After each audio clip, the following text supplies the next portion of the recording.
Totoo nga bang nakakapagtanggal ng kasalanan ang penitensya? At ang penitensya ba ay dapat gawin ng taong makasalanan para mawala ang kanyang kasalanan? Ang dami pong nagtatanong nito mga kapatid.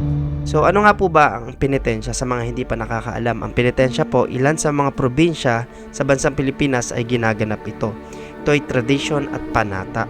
Ito po yung hihiwaan po yung likod nila. Hindi sila maghihiwa sa sarili na. May tagahiwa po sila taon-taon. Papahiwa sila sa likod, sa braso, sa binti po. Sa oras po at sa araw na kanilang paglalakad, nakatopless po, meron silang mga kahoy o kawayan na pinagputol-putol at pinagsama-sama, at yun po yung panghahampas mismo nila sa sarili nila para dumugo po yung mga sugat na hiniwa po sa kanila. Sa amang parte hiniwa yung mga sugat po sa kanilang katawan, hahampasin po nila yun. Yun po yung tinatawag na penitensya. At meron pang tinatawag na sinakulo. Ito naman ng Panginoong Hesus, ginagaya po nila. Pag-aalay lakad din po na merong pasang-pasang krus. After din po nun, sila po ay ipapako doon. Kaya po ito po yung nagaganap sa penitensya at sinakulo. Nagiging tourist spot din to, kaka-entertain sa iba na tinitingnan at lagi nilang pinapanood mga ganitong senaryo sa bawat probinsya. Ito ba talaga ay totoong nakakapagtanggal ng ating kasalanan? Kapatid, ito na po yung sasabihin ko sa atin, sa inyo, sa mga nakakapanood, hindi po ito nakakapagtanggal ng kasalanan ng tao. Ang tao po ay nagkakasala talaga. Nagkakaroon tayo ng paggawa o paglabag sa harapan ng Panginoon. Ito ang sabi ng Mangangaral chapter 7 verse 20. Wala ni isang tao rito sa mundo ang laging gumagawa ng mabuti at hindi nagkakasala. Ang sabi ng Leviticus chapter 19 verse 28, huwag kayong maghihiwa sa katawan dahil sa namatay ni maglalagay ng tato. Ako si Yahweh. Ni kudlit, ni hiwa daw po.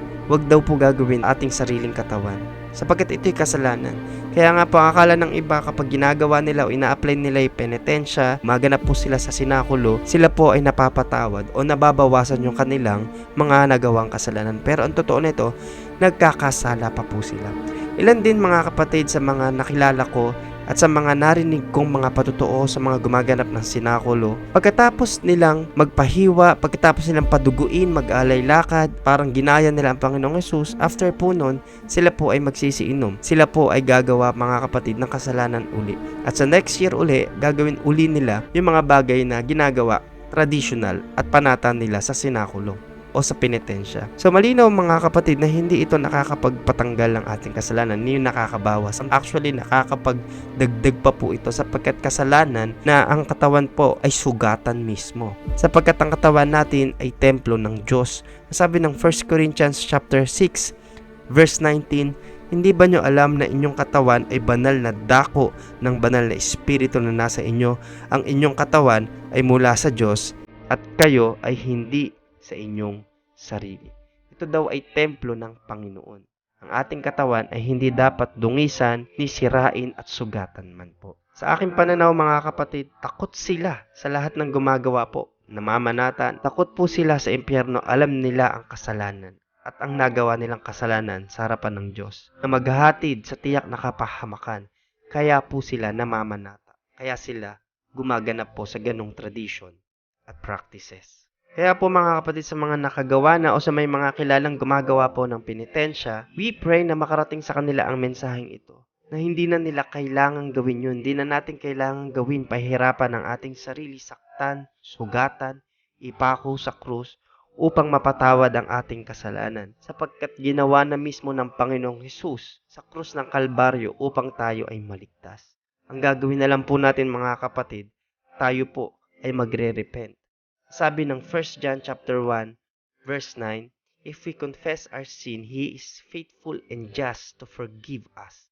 Siya ay tapat, banal na tayo mapapatawad sa lahat ng ating mga nagawang kasalanan at tayo lilinisin sa lahat ng ating kalikuan. Kapag tayo po ay humingi ng tawad sa Panginoon, tayo po ay patatawarin ng Diyos. Kapag tayo ay sincere at hindi na natin gagawin ang ating mga nagawang kasalanan, siya po ay tapat na tayo ay patatawarin. Ito yung katiyakan. Tayo po ay humingi ng tawad sa Panginoon at tinanggap natin siya bilang Diyos at tagapagligtas. Nanampalataya tayo sa ginawa ng Panginoong Hesus. Romans chapter 10 verse 9, ipahayag mong si Hesus ay Panginoon at sampalatayanan mo sa iyong puso na binuhay siyang maguli ng Diyos Kapag ginawa mo ito, ikaw ay maliligtas.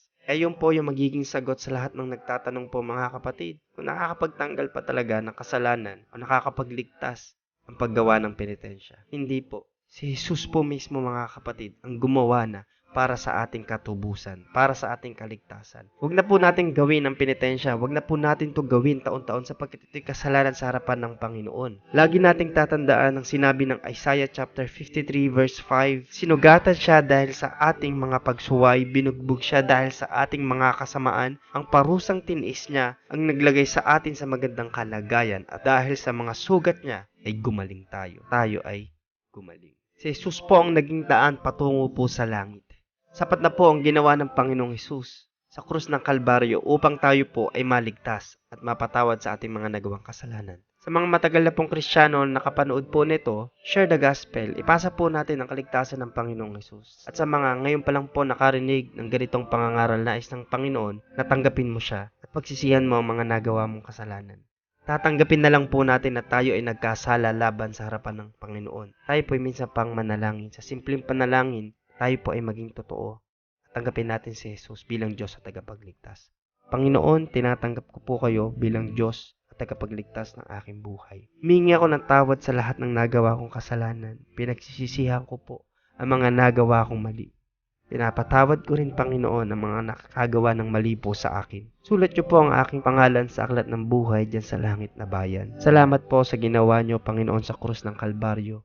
Hindi na namin kailangang sugatan at pahirapan ang aming sarili sapagkat sapat na ang ginawa ninyo upang kami ay maligtas. Salamat po, Panginoon, po ang aming dalangin sa pangalan ni Jesus. Amen. Tulungan tayo ng salita ng Diyos na tayo po ay makapanugumpay sa buhay nito. Magbagong buhay po tayo mga kapatid. Pagpalain tayo ng Panginoon hanggang sa susunod na pag-aaral natin. God bless you po.